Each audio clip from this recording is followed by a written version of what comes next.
Hi, everybody. So I'm in my story now, and I have become poor again.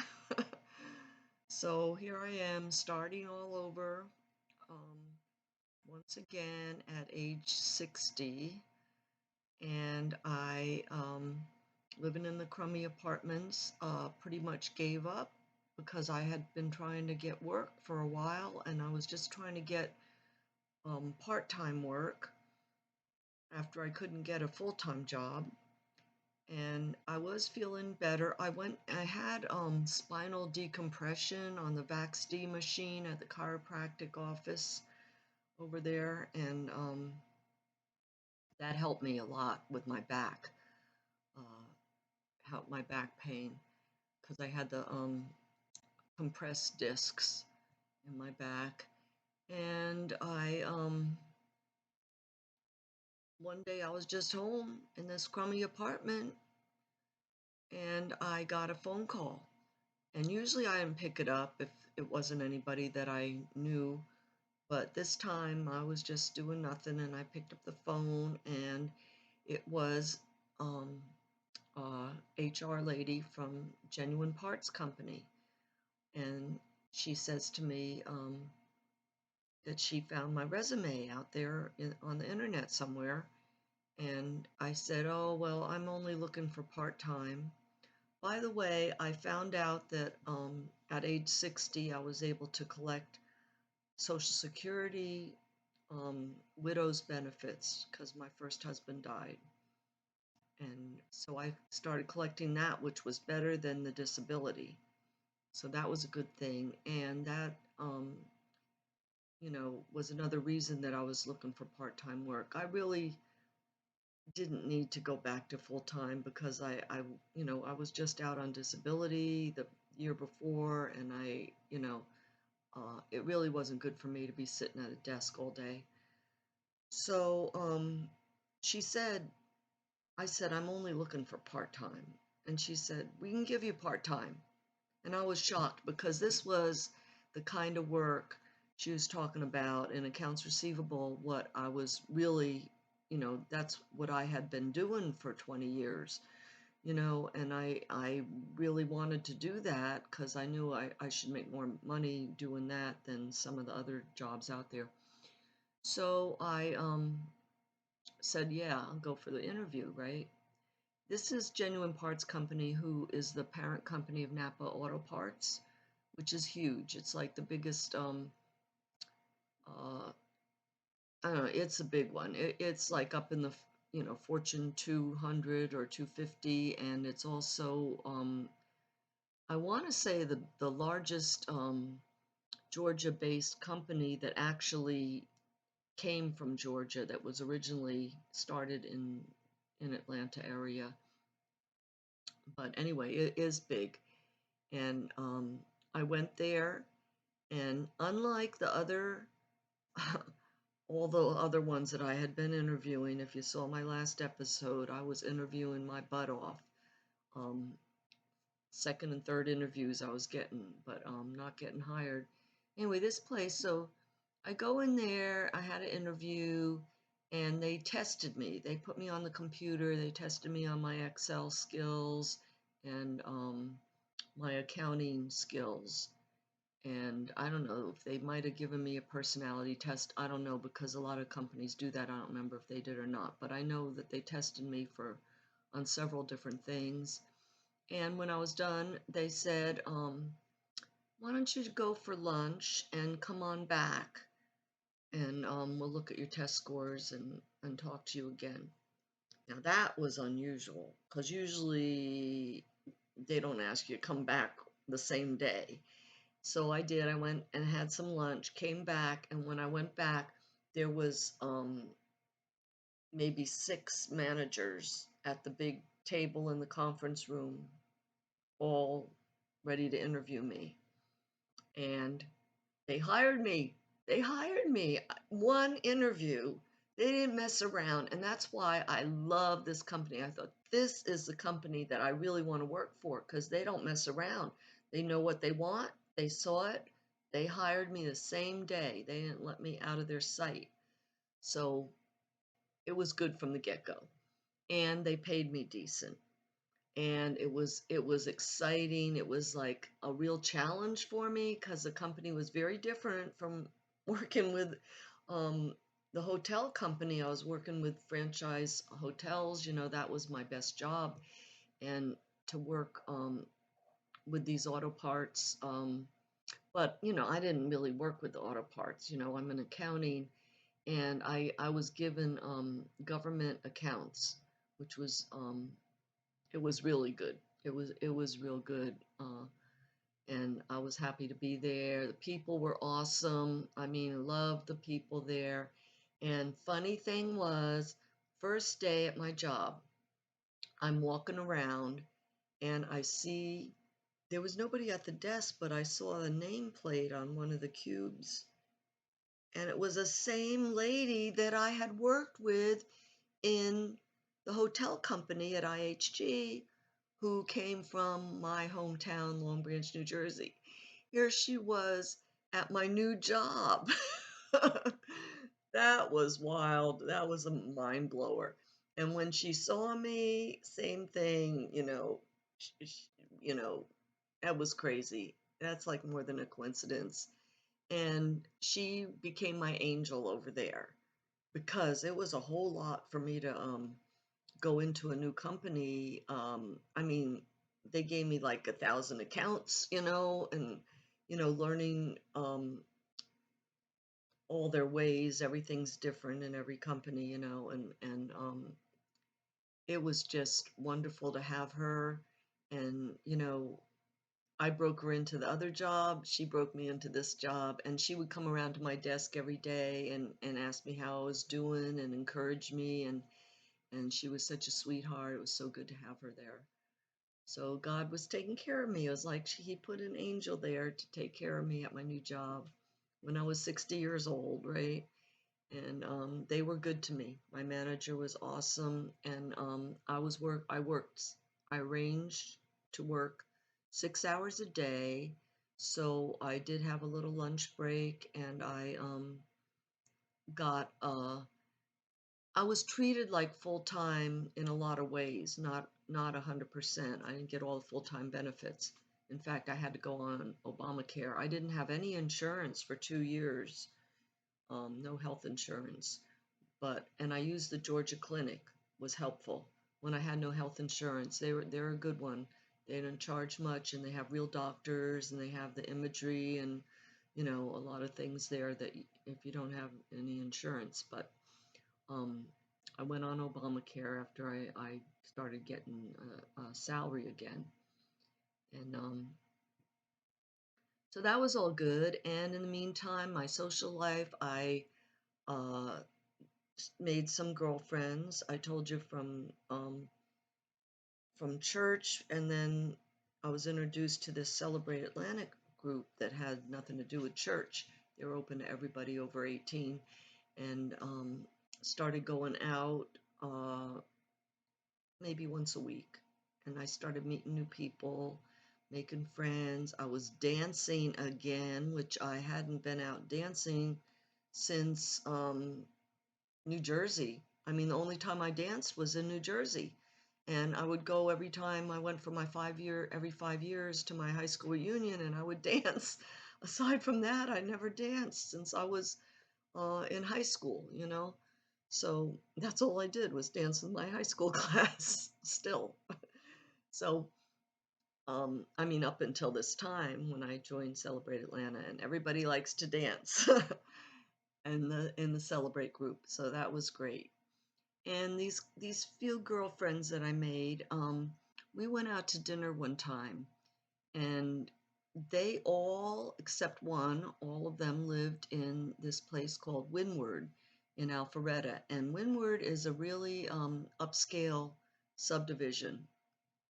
Very, very nice, large homes.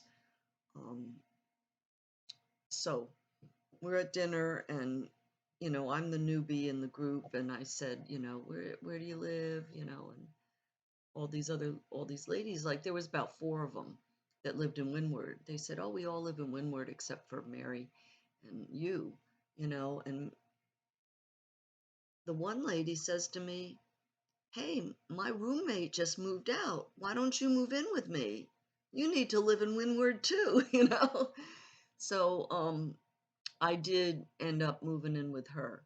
Now, she had the big house, um, and she rented me a room, and I had my own bathroom upstairs. Now, another guy was renting the room right next to me.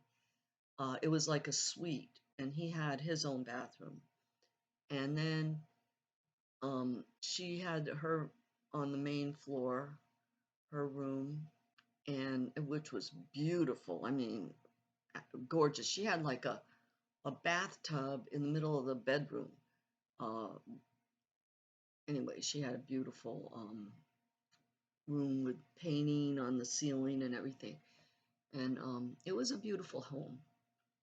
And on the in the basement, great big basement, another guy was living down there, and he had his own kitchen and all down in the basement.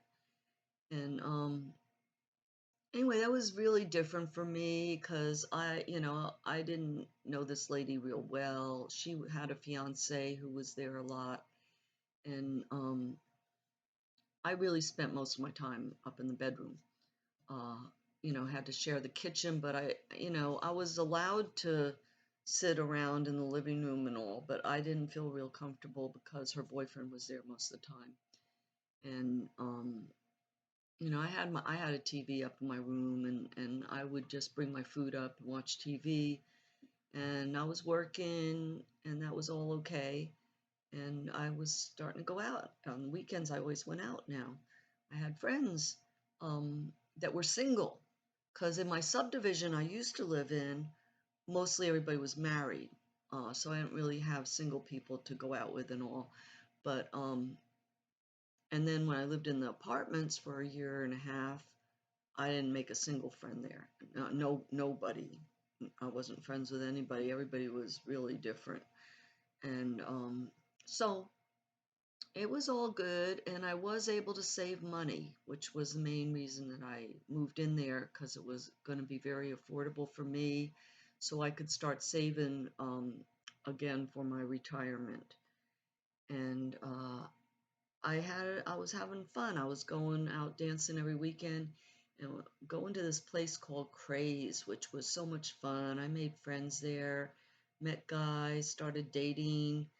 Um, and it was very different. The people were different because everybody was just having such a good time. It was like you all get together and have a good time, and everybody would dance with each other. And um, most people were not together like couples. It was mostly a lot of single people just having a lot of fun. And it was great. I was just totally enjoying it. And I'll start telling you about a few of the friends that I made there. Um, One guy I'm thinking of. Well, let me tell you about Reggie. Reggie I met, and he he is like 15 years younger than me. So uh, you know, I wasn't gonna date him, and I told him that.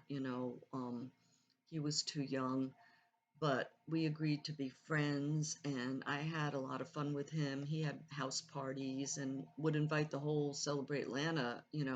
But I mean, there's thousands of people in the Celebrate Atlanta group. In fact, it's one of the largest, most successful meetup groups in the whole country. Um, but of course, everybody doesn't go to every event, and the events that I went to, usually about 100, that would be a good turnout. Um, Lots of times, maybe less than that. So, at a house party, there might be 50 people there or so. Anyway, he would have house parties, and one time I went camping with him. We went up to North or South Carolina, the Hiawassee Dam area, and it was so beautiful up there, absolutely gorgeous. And we went up there. He drove. It was just me and him in the car, but we met up with two other lady friends he had who had some property right by this little river stream. It was really, but they were camping out, and we went and joined them. We all had our separate tents, 4 separate tents, and they even rented a portable john. So I thought that was kind of funny. I've been camping a lot, and that was funny. But so we had a good time, and then the one day we were only there like a long weekend, and just Reggie and I went to explore the area a little bit. Wanted to drive over by the dam and all that, and we came upon this uh, Bible park, and it was really awesome, and it kind of blew my mind because we had no idea that it was there. uh, we just stumbled upon it, and we hiked around it, and they had all these markers, kind of look like tombstones, all up this hill that you could walk. They had stairs built up this hill, and it had like the whole story of the Bible, scriptures on each stone, and that was really cool. And then this other steep hill, mountain, whatever, had the Ten Commandments on it, and it was just a nice place to hike around and all. But it was really, really sweet place to go over there. I'm glad we happened upon it. And then another time I went with Reggie, and another girl from Celebrate group came with us, and we went to Helen, up to the North Georgia mountains, Helen, Georgia, which is a little replica of a German town, and they do a big Oktoberfest. Now, it was on October, and we went to the Oktoberfest with the Celebrate group. So there's a mountain there to hike up, and it was 2.5 miles up and 2.5 miles back. Well, at this time, I told you I was having really bad arthritis and everything. I was on hydrocodone because I couldn't take I had to go off the Celebrex because it started bothering my stomach. So that was my arthritis medication, was the hydrocodone. I refused to do injections daily, and the chemo drug, the methotrexate, I refused that. So I'm just doing the hydrocodone, and I never abused it. I never did more than my prescription was um, three a day as needed for pain, and I was told by the doctor that I could take 4 when it was really, really bad. And I never did, abuse it or anything. So we're going up the hill, and I got about halfway up the mountain, and my knees were starting to hurt really bad, and I wanted to take a pill, but I wanted to wait till I ate lunch to take the pill. And at the top of the mountain, we were planning to have a picnic. I had my lunch with me, and I was halfway up there. I thought, well, I can make it up, and then I'll take the pill. I'll rest a little. I'll be okay. Well, it just got worse and worse. I made it up to the top. I ate lunch. I took my pill. Started down. I couldn't even walk. I could not walk. It was so bad. I felt like knives were jabbing into my knees, both of them. It was so bad I couldn't even walk. So everybody else, had started up, and I already had rested a little longer than everybody else. And everybody else was on their way down. So I just sat down. I just couldn't go any further. And I knew Reggie would come back when he realized that, I was missing from the group. He would come back and get me. And just sat down. Well, I waited and waited, and 3 different guys that I didn't know that were not in our group, young, strong men, 3 different guys offered to carry me down the hill. And I said no, thank you, because I knew Reggie would be back for me, and I would manage somehow. And I also thought once the pill kicked in that maybe I would be able to walk a little more. I tried a couple times, but I couldn't do it. And after a while, Reggie came back, and he actually, I got on his back, and he piggybacked me the whole 2.5 miles down the mountain. Yay, Reggie. So that was great. Then we went down there and I had a beer and ate again and maybe had another beer, took another pill, I don't know, but I was fine after that. And so those were a couple of the things that we did. Um, I met a guy, let's see, is it getting late? Um, It's not too late, but I will end it now. Talk more about some of the friends I met at Celebrate Atlanta. By the way, that place that I had so much fun dancing at, I met so many friends there, called Craze. What happened there was a car crashed right through the front windows. Thank God nobody got hurt, but that was the end of that place. They never opened it up again. I mean, maybe they did since I moved away, but for the rest of the time I was living there, they never opened it again. So we started hanging out at a place called Nemo's, mostly, and other things. Uh, I'll talk about it all next time. Hope you enjoyed. Thank you for watching. God bless.